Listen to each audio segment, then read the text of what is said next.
بسم الله والحمد لله والصلاة والسلام على رسول الله وعلى آله وصحبه ومن والاه أما بعد. Donc c'est la partie 46 aujourd'hui qu'on lit dans le livre de Cheikh Al-Fawzan, dans son livre Al-Ijabat Al-Muhimma fi al-Mashakil Al-Mulimma. Et jusqu'à maintenant on a lu plusieurs chapitres du livre. On est arrivé maintenant à un nouveau chapitre qui s'intitule التحذير من منهج بعض المخالفين لمعتقد أهل السنة والجماعة, c'est-à-dire la mise en garde envers la méthodologie de certaines personnes qui sont en contradiction avec la croyance de Ahl al-Sunnati wal Jama'a.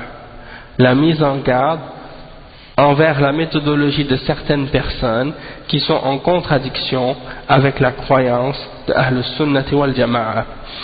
Donc on va commencer donc avec les fatwas qui sont mentionnés dans ce chapitre, et c'est bien entendu le livre en entier est un recueil de fatwas sur le manhaj. Et donc il y a quelques questions sur ce sujet-là. Là, on a expliqué la position dans le chapitre précédent au sujet des groupes et des organisations et des partis. Maintenant, on va lire les questions qui ont été posées au cheikh au sujet de certains individus spécifiques. Et le cheikh Al-Fawzan, il met en garde au sujet de ces individus-là avec leur nom mentionné. Et ce livre-là, c'est très important et c'est très bénéfique. Pourquoi? Parce que beaucoup de personnes prétendent qu'ils suivent les ulama. Et ils disent, nous on retourne aux ulama et on ramène aux ulama. Et ils disent des choses ou ils prétendent des choses, mais quand on regarde leur méthodologie, on voit que leur méthodologie est en contradiction avec la méthodologie de ces ulama. Donc on peut dire par la suite, après avoir lu et entendu ces fatwas-là, toi tu dis que tu suis tel ou tel savant, maintenant tu dis des choses, et le cheikh, lui, on voit que sa méthodologie, elle te contredit. Hein? Donc ça c'est parmi les bienfaits de pouvoir lire et connaître ces fatwas. Naam. Méthodologie, quand on dit le manhaj c'est quelque chose qui englobe. La méthodologie, en arabe on dit manhaj. Quand on le traduit parfois par méthodologie. On le traduit aussi parfois par la voie ou le chemin ou la méthode. Et c'est toutes les différentes significations qu'on peut donner au terme manhaj. Et ça comprend quoi le manhaj? Ça comprend la aqida et ça comprend la façon dont la personne a compris le Coran et la Sunna et la voie qu'elle emprunte ou qu'elle suit ou la méthodologie qu'elle utilise dans le but de comprendre et d'appliquer ces textes-là. D'accord? Donc c'est plus large que la aqida et ça englobe beaucoup de choses, comme certains shuyukh l'ont expliqué. Yarhamukallah. Donc on va lire la première question. السؤال: نحن مجموعة من الطلاب ندرس في المرحلة الأخيرة من الثانوية، ويوجد عندنا مدرس يوصي الطلاب وينصحهم بقراءة كتب سيد قطب، ويذكر أسماءها لهم في الفصول، ثم أخذ يشنع على أحد المشايخ الذين ردوا على سيد قطب، ويذكر اسمه للطلاب في الفصول، ويقول هذا لا هم له إلا سيد قطب، يتتبع زلاته وهو ماذا فعل مع المبتدعة وهم حوله. Ok, donc la question c'est quoi? Il y a une personne qui pose la question au Cheikh Al-Fawzan. Il dit, nous sommes un groupe d'étudiants, et on est dans la dernière partie de notre secondaire, les études secondaires.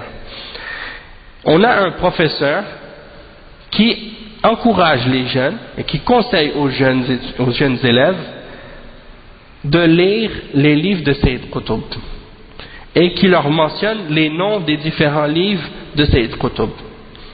Puis, il mentionne ça dans les classes.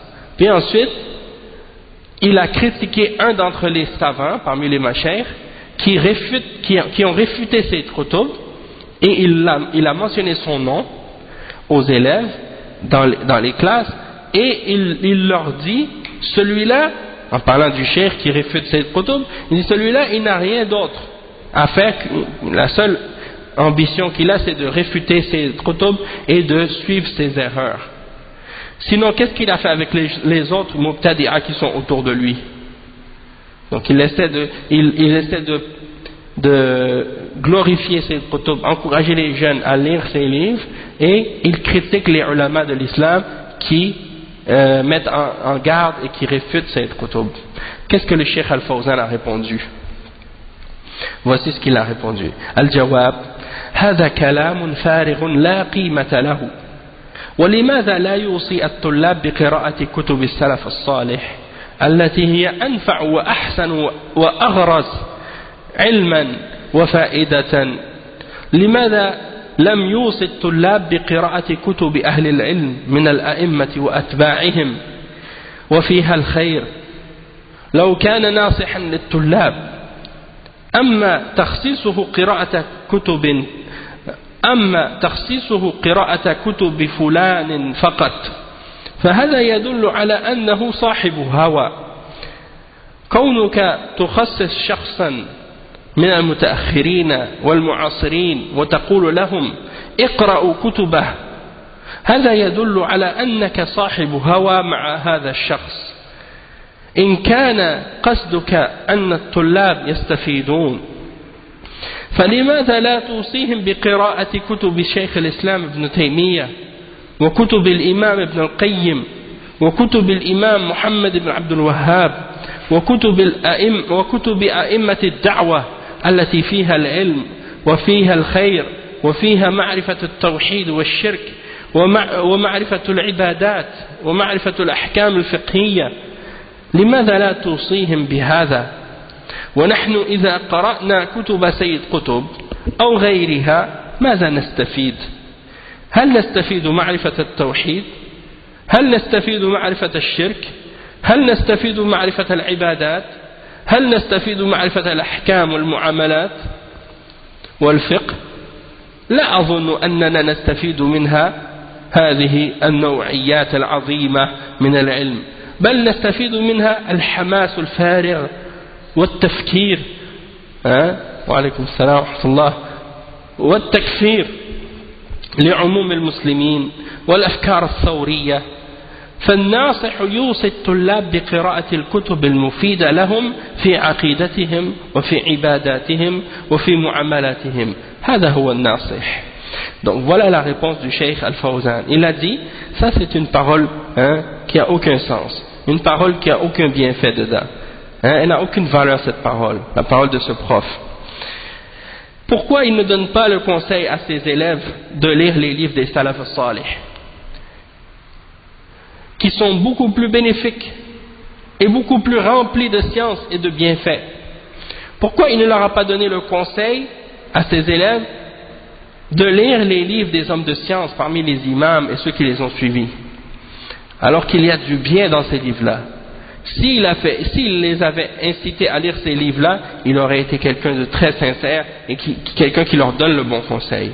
Mais de spécifier la lecture des livres d'un individu seulement, ça c'est la preuve que c'est une personne qui suit sa passion. Le fait que tu spécifies de lire une personne en particulier parmi les gens qui sont venus à une époque très tard dans l'histoire de l'islam, des contemporains, et tu leur dis lisez ces livres, ça c'est la preuve que c'est une personne qui suit sa passion avec cette personne.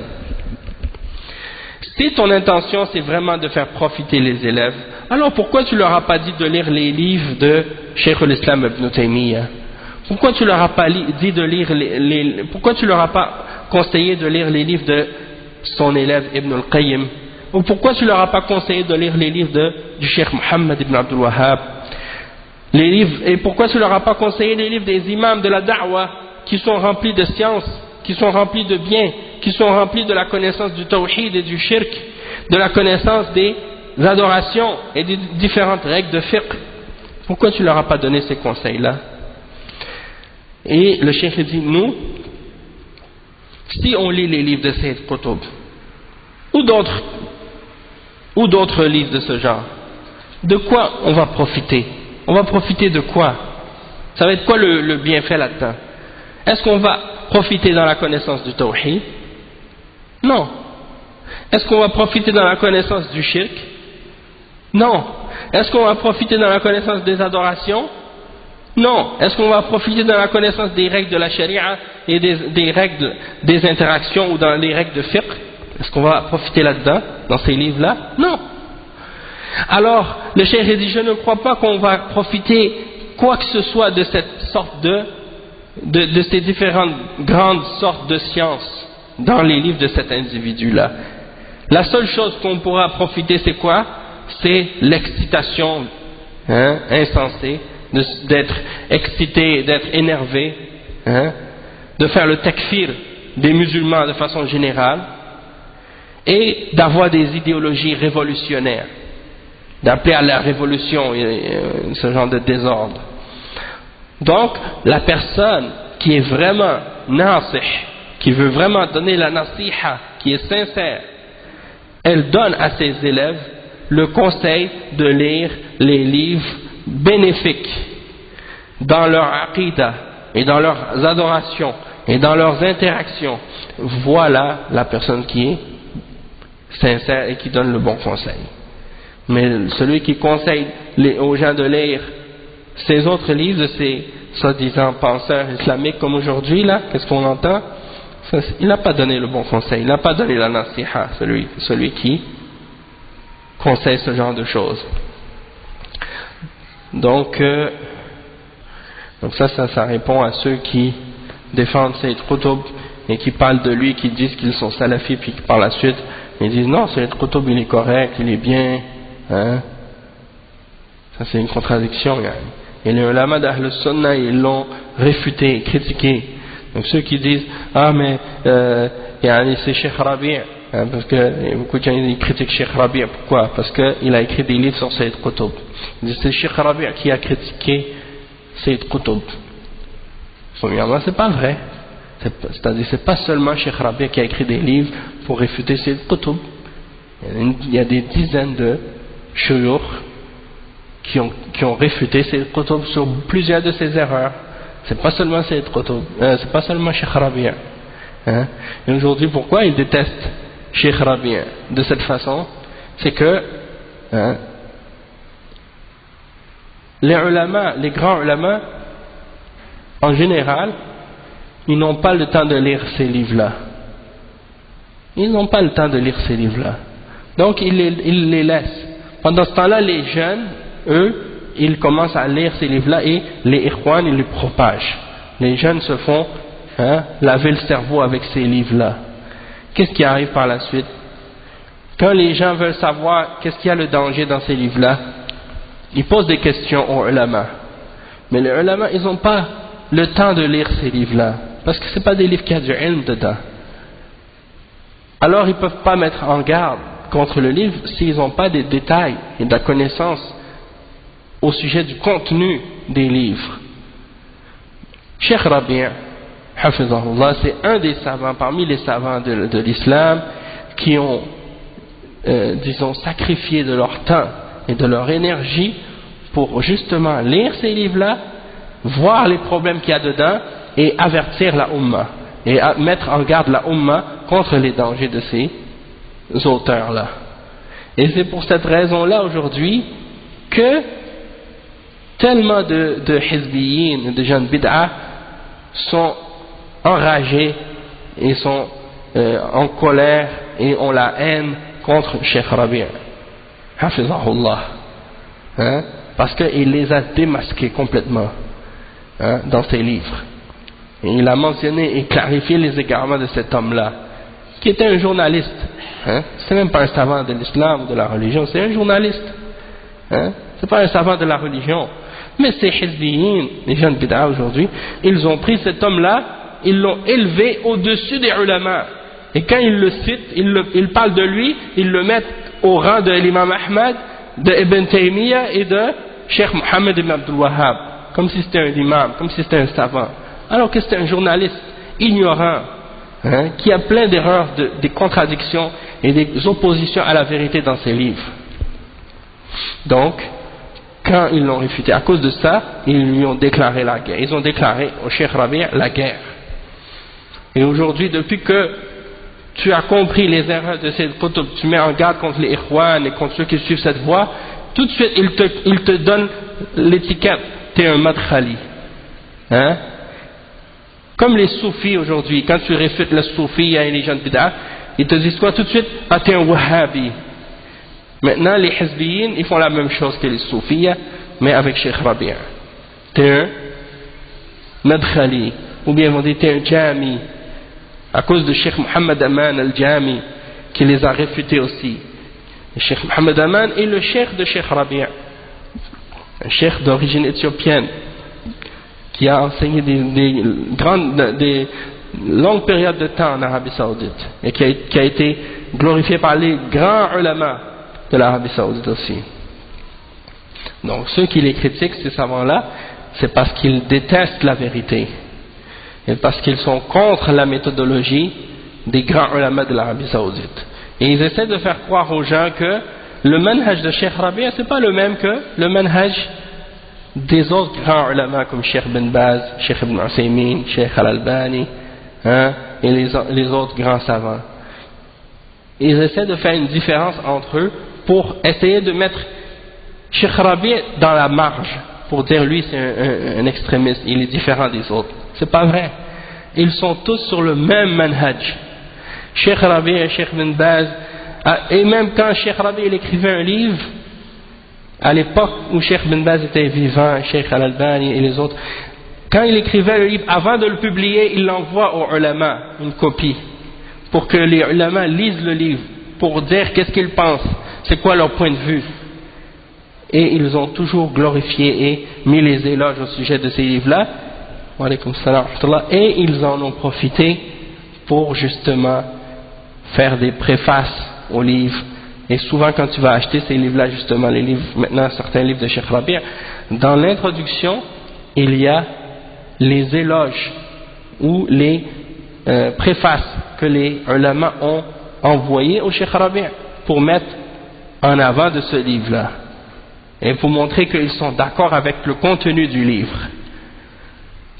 Donc comment ils peuvent critiquer maintenant le cheikh ou dire qu'il a un autre manhaj différent alors que c'est le même manhaj? Comme Cheikh Rabi', il a étudié avec combien de savants, des grands imams, des grands savants, et ces savants-là, tu peux les compter par plus que peut-être une vingtaine ou plus encore des grands savants de l'islam qui ont tous mentionné du bien de lui et qui disent de lui que c'est un grand savant de l'islam. Après, il y a quelques individus, des ignorants aujourd'hui, des hizbiyin et des ikhwan, qui l'attaquent et qui l'insultent et qui le critiquent et qui disent qu'il n'est pas un savant. Est-ce que nous on prend compte de qu'est-ce que ces gens-là vont dire, alors que les grands savants ont dit de lui qu'il était un savant? Qu'est-ce que les autres disent de lui? Ça c'est pas un témoignage qui a un poids. Qu'est-ce qui a un poids? C'est la parole des ulama. Et c'est qui est-ce qui reconnaît les ulama? C'est les ulama. C'est les ulama qui savent qui est un alim. Les ulama, ils se réfèrent les uns aux autres et ils mentionnent les uns les autres qui sont les ulama. Donc on s'arrête ici, Inch'Allah. Subhanakallah wa bihamdik, ashhadu an la ilaha illa anta astaghfiruka wa atubu ilayk.